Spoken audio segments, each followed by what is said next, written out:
Hello guys, how are you doing?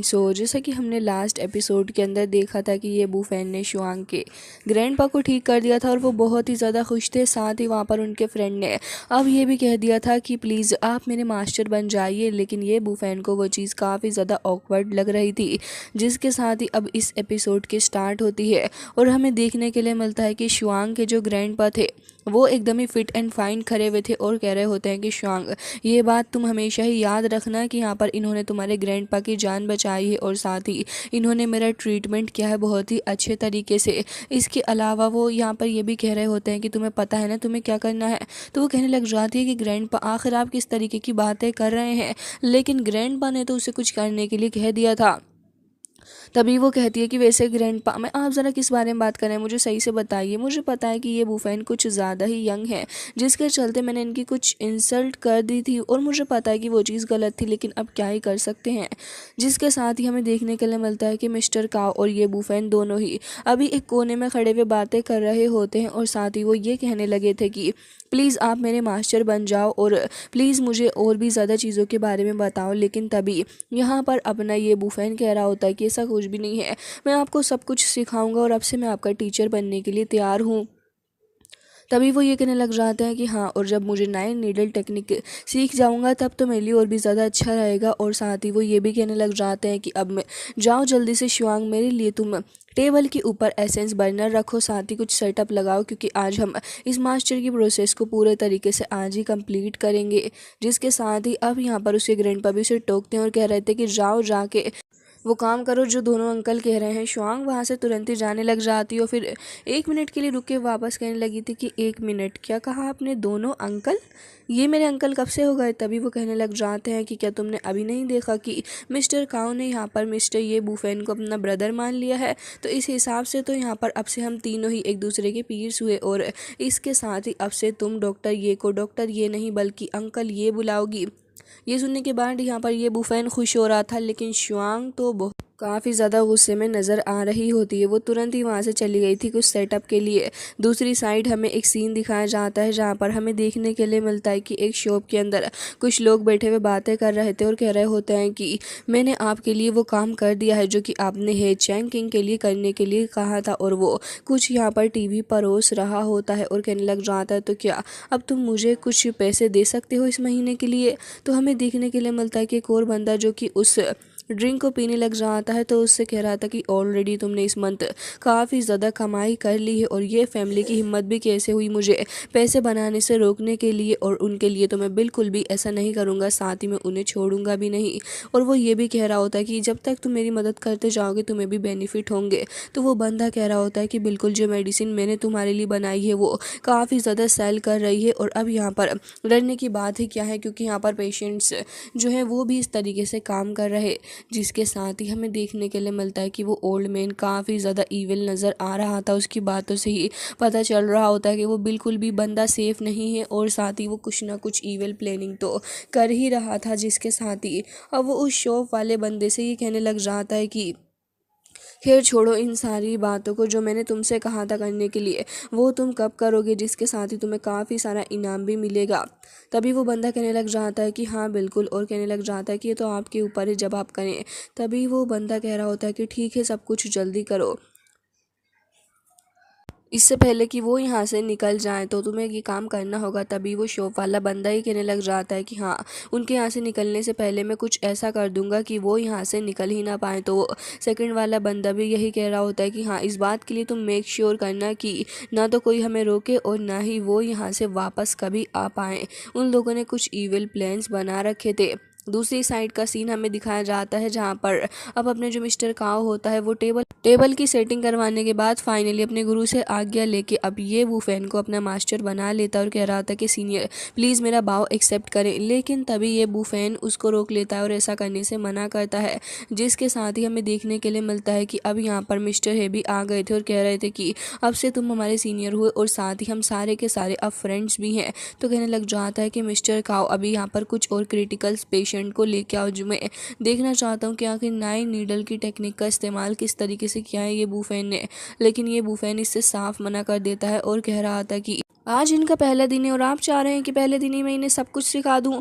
आपको तो ये होप करना चाहिए कि यहाँ पर ऐसे कोई लोग ही ना बचें जिनको इस तरीके की टेक्निक की ज़रूरत पड़े।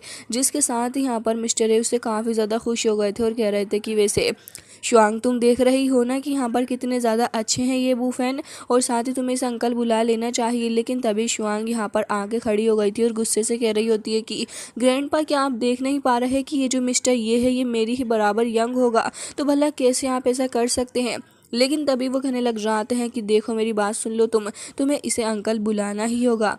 जिसके बाद वो ग्रैंडपा के हाथों मजबूर हो चुकी थी और फिर तुरंत ही कह रही होती है कि ठीक है, मैं अंकल ही बोलूँगी अब से। लेकिन तभी हमें देखने के लिए मिलता है कि ये बूफैन उससे कह रहा होता है कि मैं नहीं चाहता कि तुम मुझे कुछ भी बुलाओ, ये लो, मैं तुम्हें कुछ मेडिसिन को प्रिस्क्राइब करके दे रहा हूँ, जल्दी से इनको ले लेना, जिसके बाद तुम बहुत ही जल्दी ठीक हो जाओगी। तो उसके फादर कहने लग जाते हैं कि शुआंग इसे ले लो, थैंक्स कहो। जिसके बाद वो कहती है कि ठीक है, थैंक यू अंकल। जिसके साथ ही यहाँ पर वो उस प्रिस्क्रिप्शन को भी ले लेती है और तभी यहाँ पर ये बूफैन को किसी का कॉल आ जाता है और वो कहने लग जाता है कि फ़ैन, तुम कहाँ पर हो? तुमने मुझे प्रॉमिस किया था कि तुम मुझे डिनर ट्रीट करोगे, तो फिर तुम जल्दी से आ जाओ, क्योंकि मैंने जियांग रेस्टोरेंट के अंदर एक स्ट्रीट पे आ जाओ और मैंने यहाँ पर रूम नंबर भी बुक कर लिया है, मैं तुम्हें वो बता दूंगी, 6 बजे से पहले तुमको आना होगा। जिसके साथ ही यहाँ पर अब ये बूफैन फ़ोन रख देता है और हमें देखने के लिए मिलता है कि यहाँ पर तुरंत ही वो कहने लग जाता है कि अब मुझे कुछ काम है तो मुझे यहाँ से जाना होगा। तो अब यहाँ पर मिस्टर हे कहने लग जाते हैं कि शुआंग, जाओ जाके अंकल को उनके घर छोड़ के आओ। जिसके साथ ही वो गुस्सा करती हुई कह रही थी कि ठीक है, मैं जा रही हूँ। जिसके पीछे पीछे ये बूफैन भी चल पड़ता है। हमें देखने के लिए मिलता है कि चलते चलते वो उस प्रिस्क्रिप्शन को फेंक देती है और कह रही थी कि मुझे तुम्हारी घटिया मेडिसिन बिल्कुल भी नहीं चाहिए और ग्रैंडपा के सामने ज़्यादा तराया मत करा करो। जिसके साथ ही ये बूफैन उसकी बातों को सुन रहा था और कह रहा होता कि खैर जो कुछ भी हो, तुम्हें पता है ना तुम्हारे ग्रैंडपा की हालत काफ़ी ज़्यादा ख़राब है, तो तुम्हें उनका ध्यान रखना होगा। और वैसे तो तुमने स्कूल के कुछ बच्चों के बारे में भी सुना होगा, पिछले कुछ दिनों उनको फूड पॉइजनिंग हो गई थी। तभी वो इस चीज़ से साफ इनकार कर देती और कह रही थी कि इन बकवास चीज़ों के बारे में मुझे कुछ भी नहीं पता है। जिसके बाद वो बाहर की साइड पर आ गई थी और हमें देखने के लिए मिलता है कि एक न्यू कार यहाँ पर खड़ी हुई थी और एक थोड़ी रिपेयर हुई भी होती है। तो जानबूझ के ये बूफैन को परेशान करने के लिए ये कह रही थी कि ये बूफैन, मेरी जो नई वाली कार है वो थोड़ा रिपेयरिंग मांग रही है, तो फिर मैं उम्मीद करती हूँ कि तुम इस घटिया कटारा कार के अंदर भी बैठना पसंद करोगे, क्योंकि तुमने ऐसी कार भी नहीं देखी होगी। ये बूफैन तो चुपचाप ही पीछे जाके बैठने लग जाता है, क्योंकि ये बूफैन उसे बिल्कुल भी भाव नहीं देना चाह रहा था। जिसके साथ ही वो कहने लग जाती है कि ये बूफैन, तुम्हें नहीं लगता कि तुम कुछ ज्यादा ही इतराते हो। इसके साथ ही ये बूफैन कह रहा होता है कि ओ दीदी, बस भी करो, मुझे लगता है कि हमें अब अपनी डेस्टिनेशन पे जाना चाहिए, क्योंकि हमें लेट हो रहा है। तो दोनों ही एक बार फिर से काफ़ी ज़्यादा बुरे तरीके से एक दूसरे से झगड़ने लगे थे। एक जगह पर आ जाते हैं जहाँ पर हमें देखने के लिए मिलता है कि एक बंदा साइड में खड़ा हुआ था और कह रहा होता है, बॉस, मैंने उस लड़के को देख लिया है जिसे मिस्टर शियांग ढूंढ रहे हैं और वो यहीं पर है एक वुमेन के साथ में। तभी वो कहने लग जाता है कि वुमेन कौन है, क्या वो मिस किन है। तभी हमें देखने के लिए मिलता है कि यहाँ पर ट्रैफिक सिग्नल जो था वो अभी एकदम से स्टार्ट हो गया होता है और एक बंदे को देखते हैं जो कि यहाँ पे खड़ा हुआ था और कह रहा होता है कि उसके ऊपर पूरी नज़र बना के रखो, हम भी यहाँ पर आ रहे हैं और उसको भागने मत देना। इस बंदे की हिम्मत भी कैसे है मिस्टर शियांग को ऑफेंड करने की।